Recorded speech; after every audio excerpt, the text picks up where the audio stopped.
Hello everyone. मेरा नाम है Sandeep Das Gupta and welcome to अचीवर्ली। आज हम लोग एनसीईआरटी क्लास 9 पॉलिटी का चैप्टर 4 का पार्ट 2 शुरू करने जा रहे हैं।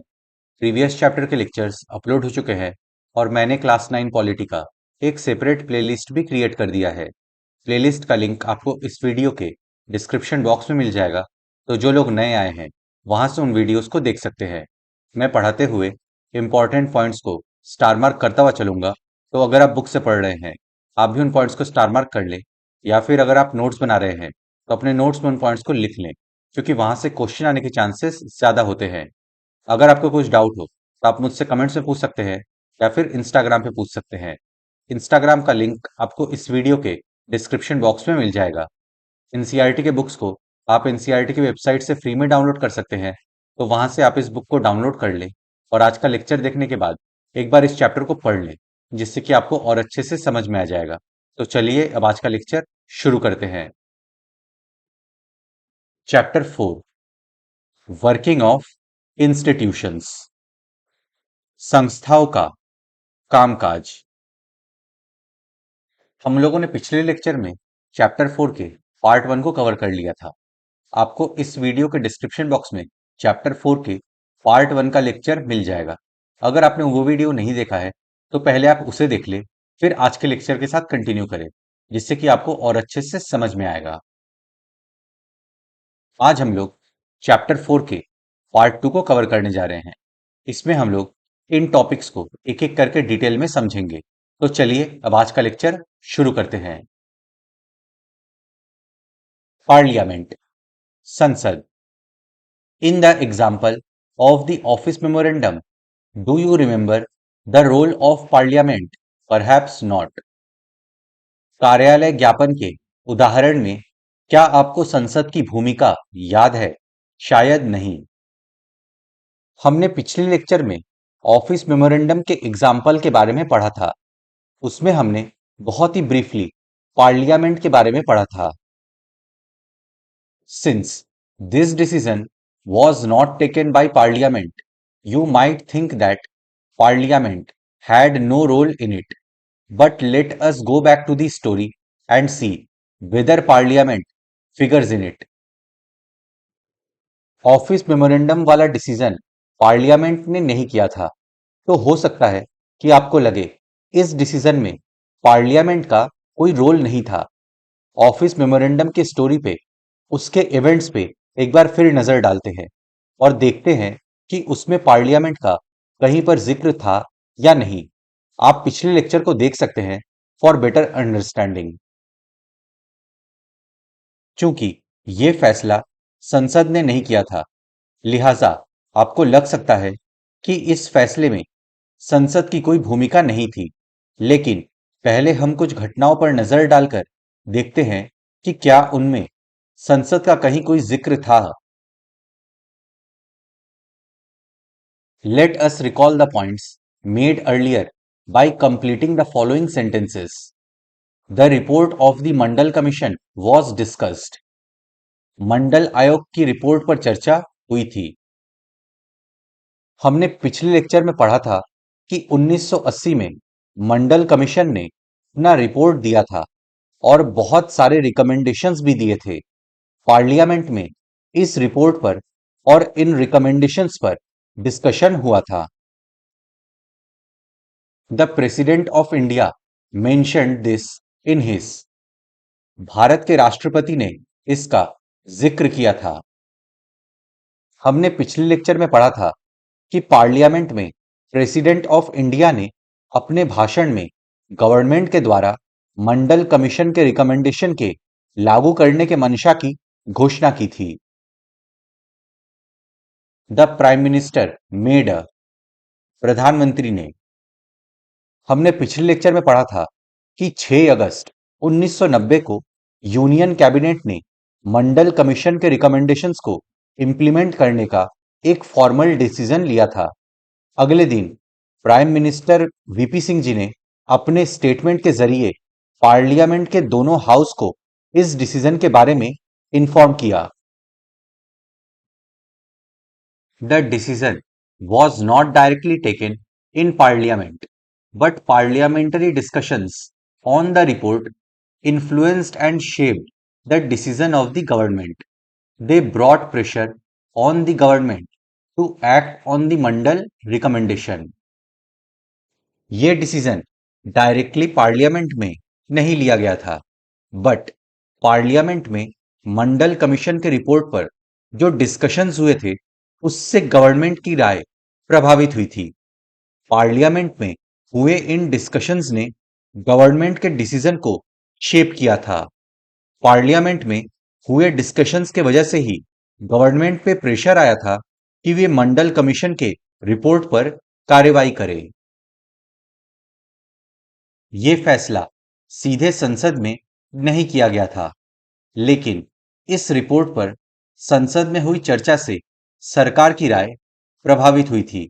इसकी वजह से सरकार पर मंडल आयोग की सिफारिश पर कार्रवाई करने के लिए दबाव पड़ा था। If Parliament was not in favor of this decision, the government could not have gone ahead with it. अगर पार्लियामेंट इस डिसीजन के फेवर में नहीं होती तो गवर्नमेंट ये कदम नहीं उठा सकती थी।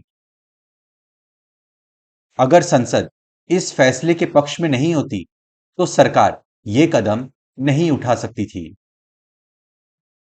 अब हम लोग का नेक्स्ट टॉपिक है, why do we need a parliament? हमें संसद की आवश्यकता क्यों है? In all democracies an assembly of elected representatives exercises supreme political authority on behalf of the people.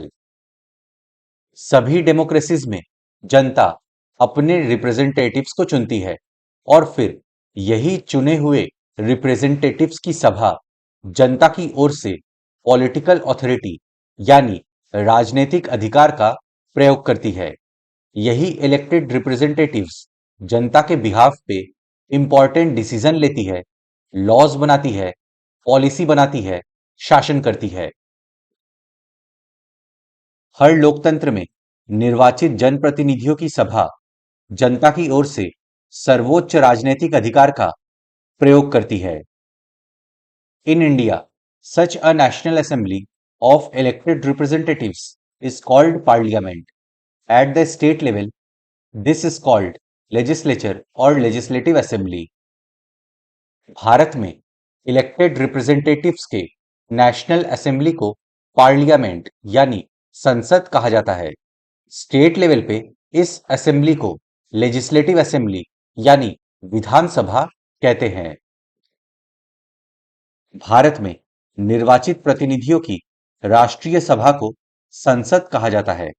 राज्य स्तर पर इसे विधानसभा कहते हैं। Legislature, an assembly of people's representatives with the power to enact laws for a country. In addition to enacting laws, legislatures have authority to raise taxes and adopt the budget and other money bills. जनता द्वारा चुने गए representatives की सभा जिनके पास देश का कानून बनाने का अधिकार होता है उसे लेजिस्लेचर यानी विधायिका कहते हैं। लेजिस्लेचर के पास कानून बनाने के अलावा टैक्स बढ़ाने, बजट बनाने और दूसरे मनी बिल्स को बनाने का अधिकार होता है। विधायिका जनप्रतिनिधियों की सभा जिसके पास देश का कानून बनाने का अधिकार होता है। कानून बनाने के अलावा विधायिका को कर बढ़ाने, बजट बनाने और दूसरे वित्त विधेयकों को बनाने का विशेष अधिकार होता है। The name may vary in different countries, but such an assembly exists in every democracy. Different countries में elected representatives की सभा का अलग अलग नाम हो सकता है, but हर डेमोक्रेसी में elected representative की सभा होती है। अलग अलग देशों में इनके नाम अलग अलग हो सकते हैं, पर हर लोकतंत्र में निर्वाचित प्रतिनिधियों की सभा होती है। It exercises political authority on behalf of the people in many ways.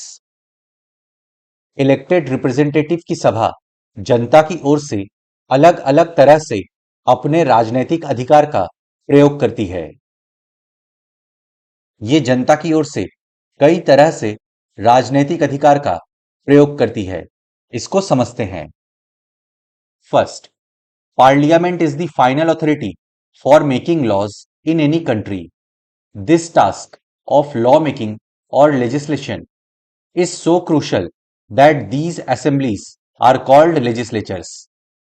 Parliaments all over the world can make new laws, change existing laws, or abolish existing laws and make new ones in their place. किसी भी देश में law बनाने की final authority parliament के पास होती है। कानून बनाने या लेजिस्लेशन यानी विधि निर्माण का ये काम इतना इंपॉर्टेंट होता है कि इन असेंबलीज को लेजिस्लेचर यानी विधायिका कहते हैं। हमने लेजिस्लेचर के बारे में पिछले स्लाइड में समझ लिया है। दुनिया भर की पार्लियामेंट नए लॉज बना सकती है, एग्जिस्टिंग लॉज में चेंजेस कर सकती है, एग्जिस्टिंग लॉज को खत्म कर सकती है और उसके जगह नए लॉज बना सकती है। किसी भी देश में कानून बनाने का सबसे बड़ा अधिकार संसद को होता है। कानून बनाने या विधि निर्माण का ये काम इतना महत्वपूर्ण होता है कि इन सभाओं को विधायिका कहते हैं। दुनिया भर की संसदें नए कानून बना सकती है, मौजूदा कानूनों में संशोधन कर सकती है या मौजूदा कानून को खत्म कर उसकी जगह नए कानून बना सकती है। Second, parliaments all over the world exercise some control over those who run the government.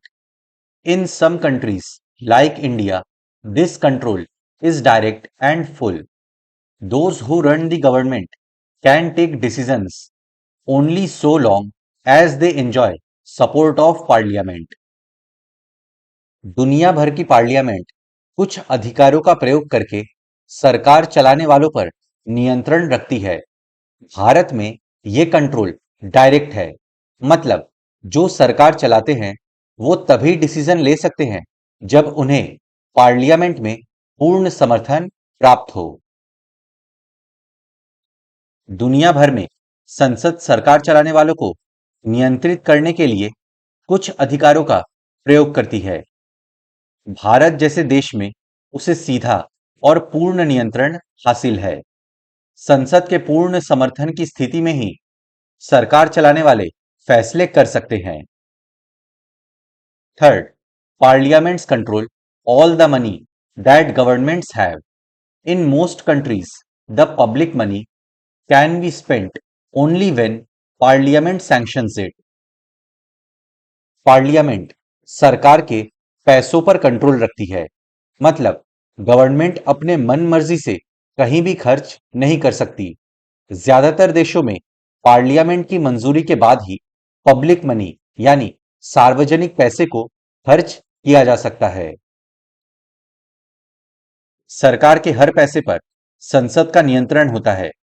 अधिकांश देशों में संसद की मंजूरी के बाद ही सार्वजनिक पैसे को खर्च किया जा सकता है।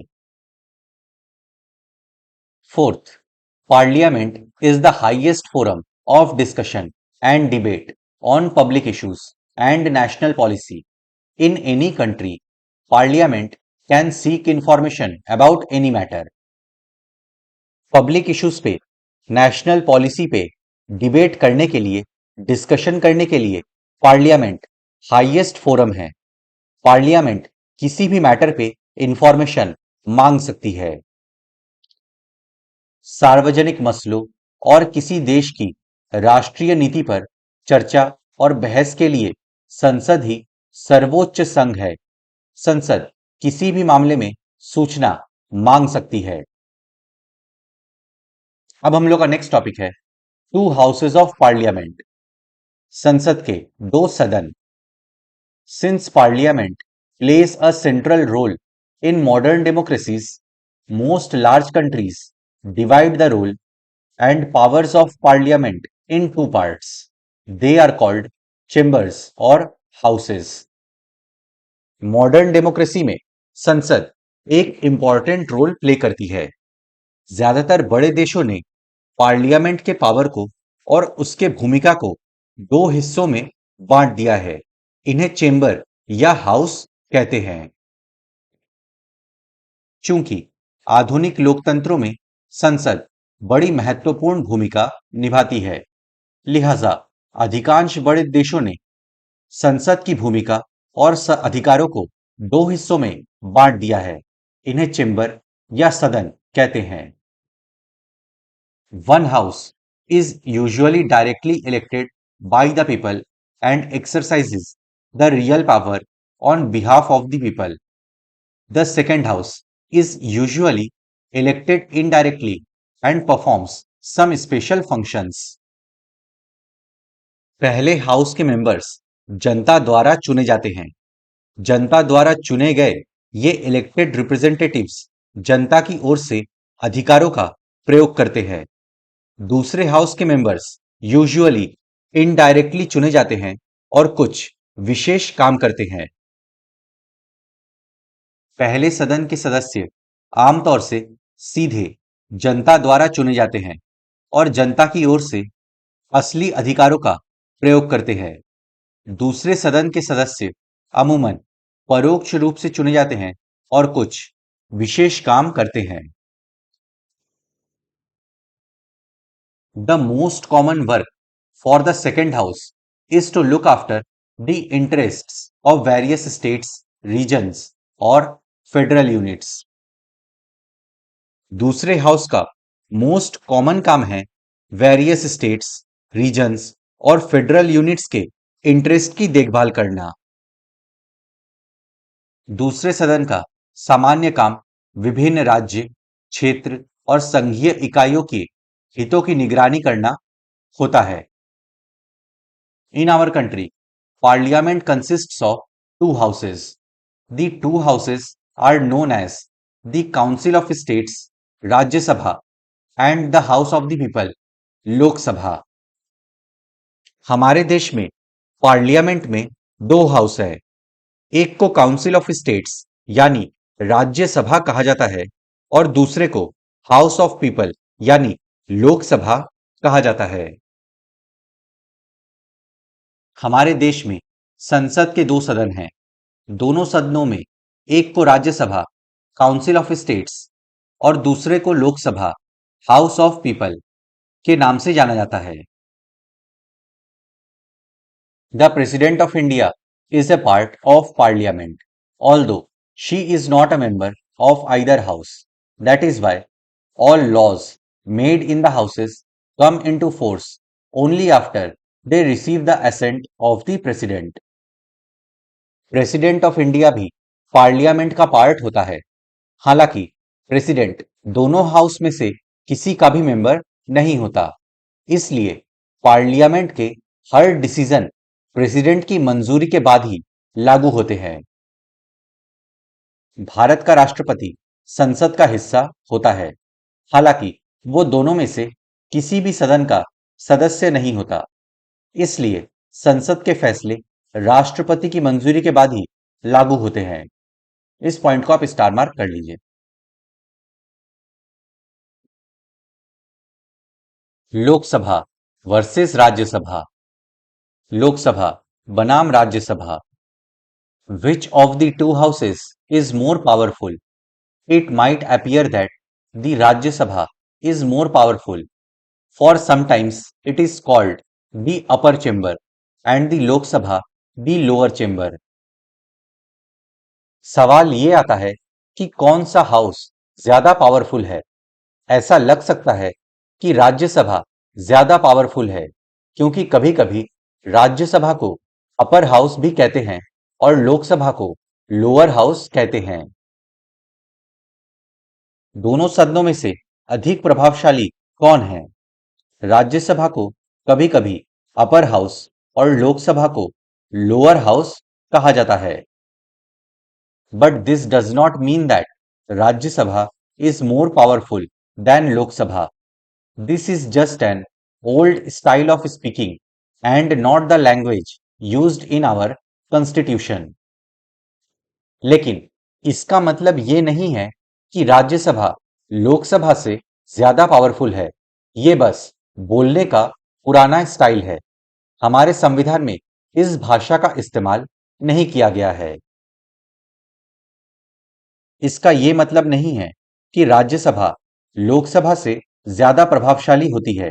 ये महज बोलचाल की पुरानी शैली है और हमारे संविधान में ये भाषा इस्तेमाल नहीं की गई है। Our constitution does give the Rajya Sabha some special powers over the states, but on most matters, the Lok Sabha exercises supreme power. हमारे संविधान में राज्यसभा को स्टेट से रिलेटेड कुछ स्पेशल पावर्स दिए गए हैं, बट ज्यादातर मैटर्स पे लोकसभा के पास ही सर्वोच्च अधिकार है। हमारे संविधान में राज्यों के संबंध में राज्यसभा को कुछ विशेष अधिकार दिए गए हैं, लेकिन अधिकतर मसलों पर सर्वोच्च अधिकार लोकसभा के पास ही है। Let us see how. आइए देखें कैसे। First, any ordinary law needs to be passed by both the houses, but if there is a difference between the two houses, the final decision is taken in a joint session in which members of both the houses sit together. Because of the larger number of members, the view of the Lok Sabha is likely to prevail in such a meeting. कोई भी ordinary law दोनों houses से पास होना चाहिए, मतलब लोकसभा से और राज्यसभा से पास होना चाहिए। बट अगर दोनों हाउसेस के बीच कोई मतभेद है तो फाइनल डिसीजन दोनों हाउसेस के जॉइंट सेशन में लिया जाता है। जॉइंट सेशन में दोनों हाउसेस के मेंबर्स एक साथ बैठते हैं। इस तरह के मीटिंग में लोकसभा के मेंबर्स ज्यादा होने के कारण लोकसभा के विचार को प्राथमिकता मिलने की संभावना रहती है। किसी भी सामान्य कानून को पारित करने के लिए दोनों सदनों की जरूरत होती है, लेकिन अगर दोनों सदनों के बीच कोई मतभेद हो तो अंतिम फैसला दोनों के संयुक्त अधिवेशन में किया जाता है। इसमें दोनों सदनों के सदस्य एक साथ बैठते हैं। सदस्यों की संख्या अधिक होने के कारण इस तरह की बैठक में लोकसभा के विचार को प्राथमिकता मिलने की संभावना रहती है। Second, Lok Sabha exercises more powers in money matters. Once the Lok Sabha passes the budget of the government or any other money related law, the Rajya Sabha cannot reject it. The Rajya Sabha can only delay it by 14 days or suggest changes in it. The Lok Sabha may or may not accept these changes. पैसों के मामले में लोकसभा के पास अधिक अधिकार है। लोकसभा में अगर बजट या फिर कोई मनी रिलेटेड लॉ पास हो गया तो राज्यसभा उसे रिजेक्ट नहीं कर सकती। राज्यसभा सिर्फ उसे 14 दिन का डिले कर सकती है या फिर उसमें कुछ चेंजेस सजेस्ट कर सकती है। लोकसभा इन सजेशंस को मान भी सकती है या फिर नहीं भी मान सकती है। लोकसभा पैसों के मामले में अधिक अधिकारों का प्रयोग करती है। लोकसभा में सरकार का बजट या पैसे से संबंधित कोई कानून पारित हो जाए तो राज्यसभा उसे खारिज नहीं कर सकती। राज्यसभा उसे पारित करने में केवल 14 दिनों की देरी कर सकती है या उसमें संशोधन के सुझाव दे सकती है। ये लोकसभा का अधिकार है कि वो उन सुझावों को माने या न माने। Third, most importantly, the Lok Sabha controls the Council of Ministers.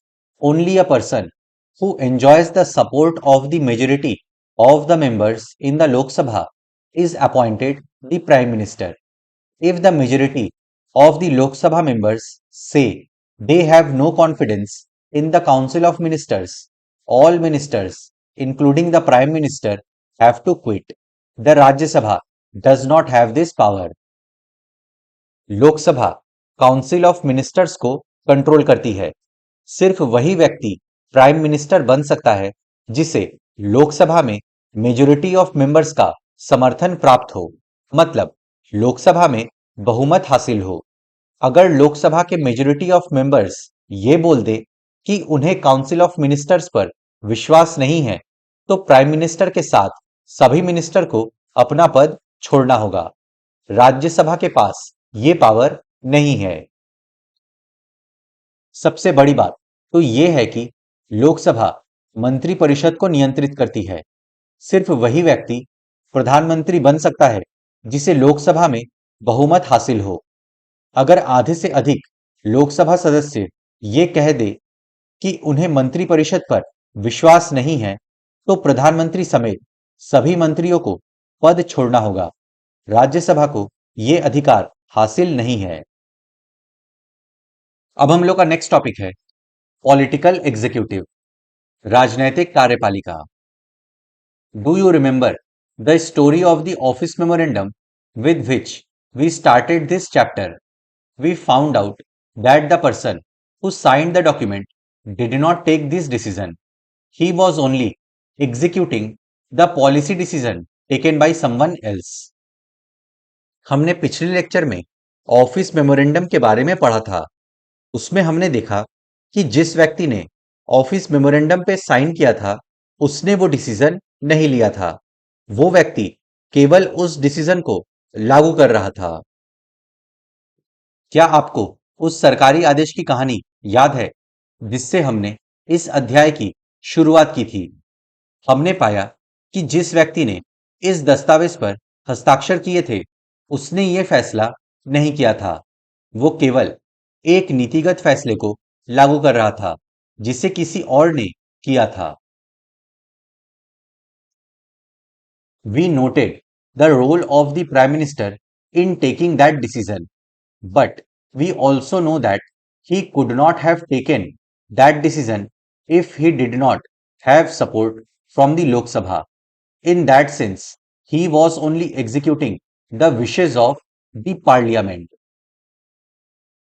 इस डिसीजन को लेने में हमने प्राइम मिनिस्टर की भूमिका देखी थी, बट हम ये भी जानते हैं कि अगर प्राइम मिनिस्टर को लोकसभा का समर्थन प्राप्त नहीं होता, तो वे ये डिसीजन नहीं ले पाते।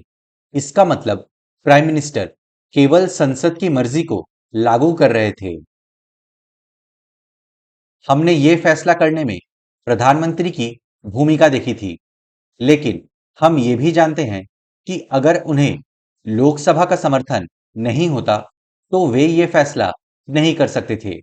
इस अर्थ में वे सिर्फ संसद की मर्जी को लागू कर रहे थे। Thus, at different levels of any government, we find functionaries who take day-to-day decisions but do not exercise supreme power on behalf of the people. All those functionaries are collectively known as the executive. इसी तरह हम government के different level पे ऐसे अधिकारियों को देखते हैं जो डे टू डे के डिसीजन लेते हैं, यानी रोजमर्रा के फैसले करते हैं, बट वे जनता के बिहाफ पे बड़े अधिकारों का इस्तेमाल नहीं करते। इन सभी फंक्शनरीज को यानी सभी अधिकारियों को कलेक्टिवली एग्जीक्यूटिव यानी कार्यपालिका कहा जाता है। इसी तरह किसी भी सरकार के विभिन्न स्तरों पर हमें ऐसे अधिकारी मिलते हैं जो रोजमर्रा के फैसले करते हैं, लेकिन ये नहीं कहा जा सकता कि वे जनता के द्वारा दिए गए सबसे बड़े अधिकारों का इस रूप में इस्तेमाल कर रहे हैं। इन सभी अधिकारियों को सामूहिक रूप से कार्यपालिका के रूप में जाना जाता है। Executive, a body of persons having authority to initiate major policies, make decisions, and implement them on the basis of the constitution and laws of the country. व्यक्तियों का ऐसा समूह जो देश के संविधान और कानून के बेसिस पर पॉलिसीज बनाते हैं, डिसीजन लेते हैं, उन्हें लागू करते हैं, उन्हें एग्जीक्यूटिव यानी कार्यपालिका कहते हैं। कार्यपालिका व्यक्तियों का ऐसा निकाय जिसके पास देश के संविधान और कानून के आधार पर प्रमुख नीति बनाने, फैसले करने और उन्हें लागू करने का अधिकार होता है। They are called executive because they are in charge of the execution of the policies of the government. Thus, when we talk about the government, we usually mean the executive. Way government के policies को execute करते हैं, implement करते हैं, यानी लागू करते हैं, इसलिए उन्हें एग्जीक्यूटिव कहा जाता है। जब हम गवर्नमेंट की बात करते हैं, तब हमारा तात्पर्य यूजुअली एग्जीक्यूटिव से होता है। सरकार की नीतियों को कार्य रूप देने के कारण इन्हें कार्यपालिका कहा जाता है। इस तरह जब हम सरकार के बारे में बात करते हैं, तो हमारा तात्पर्य आमतौर पर कार्यपालिका से ही होता है। अब हम लोग का नेक्स्ट टॉपिक है पॉलिटिकल एंड परमानेंट एग्जीक्यूटिव, राजनीतिक और स्थायी कार्यपालिका। In a democratic country, two categories make up the executive. One that is elected by the people for a specific period is called the political executive. Political leaders who take the big decisions fall in this category. एक democratic country में executive के दो categories होती हैं। एक वो जो जनता द्वारा एक स्पेसिफिक पीरियड ऑफ टाइम के लिए चुने जाते हैं, उन्हें पॉलिटिकल एग्जीक्यूटिव कहते हैं। पॉलिटिकल लीडर्स जो बड़े डिसीजन लेते हैं, वो इस कैटेगरी में आते हैं। किसी लोकतांत्रिक देश में कार्यपालिका के दो हिस्से होते हैं। जनता द्वारा खास अवधि तक के लिए निर्वाचित लोगों को राजनैतिक कार्यपालिका कहते हैं। ये राजनैतिक व्यक्ति होते हैं जो बड़े फैसले करते हैं। In the second category, people are appointed on a long-term basis. This is called the permanent executive or civil services. Persons working in civil services are called civil servants. Second category में वो आते हैं जो long term basis पे appoint होते हैं। इन्हें permanent executive कहते हैं। सिविल सर्विसेज में काम करने वालों को सिविल सर्वेंट कहते हैं। दूसरी ओर जिन्हें लंबे समय के लिए नियुक्त किया जाता है, उन्हें स्थायी कार्यपालिका या प्रशासनिक सेवक कहते हैं। लोक सेवाओं में काम करने वाले लोगों को सिविल सर्वेंट या नौकरशाह कहते हैं। They remain in office even when the ruling party changes. These officers work under political executive and assist them in carrying out the day-to-day administration. जब रूलिंग पार्टी चेंज होती है, तब भी परमानेंट एग्जीक्यूटिव अपने पदों पर बने रहते हैं। परमानेंट एग्जीक्यूटिव पॉलिटिकल एग्जीक्यूटिव के अंडर में काम करते हैं और डे टू डे एडमिनिस्ट्रेशन में उनकी सहायता करते हैं। वे सत्ताधारी पार्टी के बदलने के बावजूद अपने पदों पर बने रहते हैं। ये अधिकारी राजनीतिक कार्यपालिका के तहत काम करते हैं और रोजमर्रा के प्रशासन में उनकी सहायता करते हैं।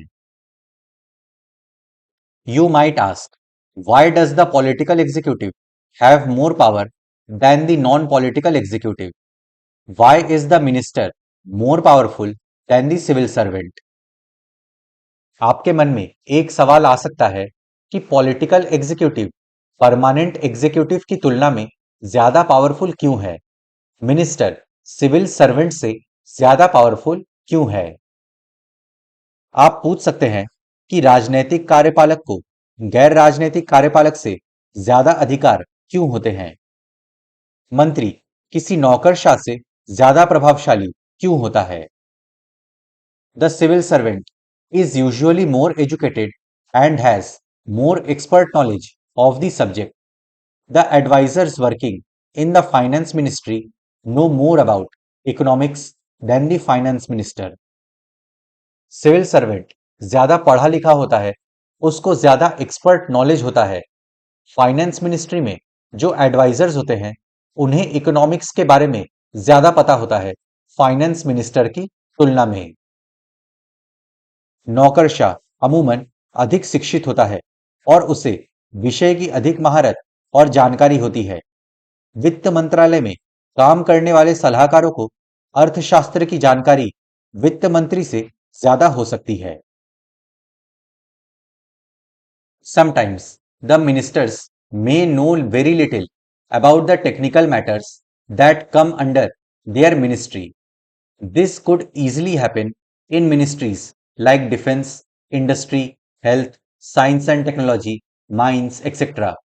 Why should the minister have the final say on these matters? कभी कभी मिनिस्टर्स को अपने मिनिस्ट्री के टेक्निकल मैटर्स के बारे में बहुत कम जानकारी होती है। Defence, industry, health, science and technology, mines etcetera ministries में ऐसा होना बहुत आम बात है। फिर इन मिनिस्ट्री से रिलेटेड मैटर्स पे मिनिस्टर्स को फाइनल डिसीजन लेने का अधिकार क्यों है? कभी कभी मंत्रियों को अपने मंत्रालय के अधीनस्थ मामलों की तकनीकी जानकारी बहुत कम हो सकती है। रक्षा, उद्योग, स्वास्थ्य, विज्ञान और प्रौद्योगिकी, खान आदि मंत्रालयों में ऐसा होना आम बात है। फिर इन मामलों में अंतिम निर्णय करने का अधिकार मंत्रियों को क्यों है? The reason is very simple. In a democracy the will of the people is supreme. The minister is an elected representative of the people and thus empowered to exercise the will of the people on their behalf. देखिए, reason बहुत simple है। किसी भी democracy में लोगों की इच्छा सबसे ज्यादा मायने रखती है। लोगों की इच्छा सुप्रीम होती है। मिनिस्टर लोगों द्वारा चुना गया होता है और इसलिए मिनिस्टर एम्पावर्ड होता है कि वो लोगों के बिहाफ पे डिसीजन ले और लोगों की इच्छाओं को पूरा करे। इसकी वजह बहुत सीधी है। किसी भी लोकतंत्र में लोगों की इच्छा सर्वोपरि होती है। मंत्री लोगों द्वारा चुना गया होता है और इस तरह उसे जनता की ओर से उनकी इच्छाओं को लागू करने का अधिकार होता है। She is finally answerable to the people for all the consequences of her decision. That is why the minister takes all the final decisions. Minister अपने डिसीजन के कॉन्सिक्वेंसेस के लिए लोगों के प्रति आंसरेबल होता है, जिम्मेदार होता है। इन्हीं रीजन से मिनिस्टर फाइनल डिसीजन लेता है। वो अपने फैसलों के नतीजे के लिए लोगों के प्रति जिम्मेदार होता है। इसी वजह से मंत्री ही सारे फैसले करता है। The minister decides the overall framework and objectives in which decisions on policy should be made. Minister ही एक पॉलिसी के ऑब्जेक्टिव्स और उसके ओवरऑल फ्रेमवर्क को डिसाइड करता है जिस पे डिसीजन लिया जाना है। मंत्री ही उस ढांचे और उद्देश्यों को तय करता है जिसमें नीतिगत फैसले किए जाते हैं। The minister is not and is not expected to be an expert in the matters of her ministry. एक मिनिस्टर से ये उम्मीद नहीं की जाती कि वो अपने मिनिस्ट्री के सभी मैटर्स का एक्सपर्ट होगा। किसी मंत्री से अपने मंत्रालय के मामलों का विशेषज्ञ होने की कतई उम्मीद नहीं की जाती। The minister takes the advice of experts on all technical matters, but very often experts hold different opinions or place before her more than one option, depending on what the overall objective is the minister decides. Minister technical matters पे experts का advice लेता है, but experts different opinions रखते हैं और ministers को किसी matter पे एक से अधिक ऑप्शन भी प्रोवाइड करते हैं। मिनिस्टर अपने ऑब्जेक्टिव के मुताबिक फाइनल डिसीजन लेता है। सभी तकनीकी मामलों पर मंत्री विशेषज्ञों की सलाह लेता है, लेकिन विशेषज्ञ अक्सर अलग राय रखते हैं या फिर वे एक से अधिक विकल्प मंत्री के सामने पेश करते हैं। मंत्री अपने उद्देश्यों के मुताबिक ही निर्णय लेता है। Actually this happens in any large organization Those who understand the overall picture take the most important decisions, not the experts. The experts can tell the route, but someone with a larger view decides the destination. In a democracy, elected ministers perform this role. ऐसा बड़े organisations में भी होता है। जो पूरे मामले को समझते हैं वही फाइनल डिसीजन लेते हैं, ना कि एक्सपर्ट्स लेते हैं। एक्सपर्ट्स रास्ता बता सकते हैं, बट फाइनल डिसीजन वही लेते हैं जो व्यापक नजरिया रखते हैं। एक डेमोक्रेसी में मिनिस्टर ये रोल प्ले करता है। दरअसल ऐसा हर बड़े संगठन में होता है। जो पूरे मामले को भली भांति समझते हैं वे ही सबसे महत्वपूर्ण फैसले करते हैं, विशेषज्ञ नहीं करते। विशेषज्ञ रास्ता बता सकते हैं, लेकिन व्यापक नजरिया रखने वाला व्यक्ति ही मंजिल के बारे में फैसला करता है। लोकतंत्र में निर्वाचित मंत्री इसी व्यापक नजरिए वाले व्यक्ति की भूमिका निभाते हैं। तो फ्रेंड्स, इसी के साथ हम लोग का आज का लेक्चर समाप्त होता है। अब नेक्स्ट लेक्चर में हम लोग चैप्टर 4 के पार्ट 3 को कवर करेंगे। मैं आशा करता हूं कि आपको सब कुछ समझ में आ गया होगा। अगर आपको फिर भी कुछ डाउट है तो आप मुझसे कमेंट्स में पूछ सकते हैं या फिर इंस्टाग्राम पे पूछ सकते हैं। अपने फ्रेंड्स के साथ इस वीडियो को शेयर करें। वीडियो पसंद आए तो लाइक करें, चैनल को सब्सक्राइब करें। मैं मिलता हूं आपसे नेक्स्ट लेक्चर में। Good day to everyone. जय हिंद।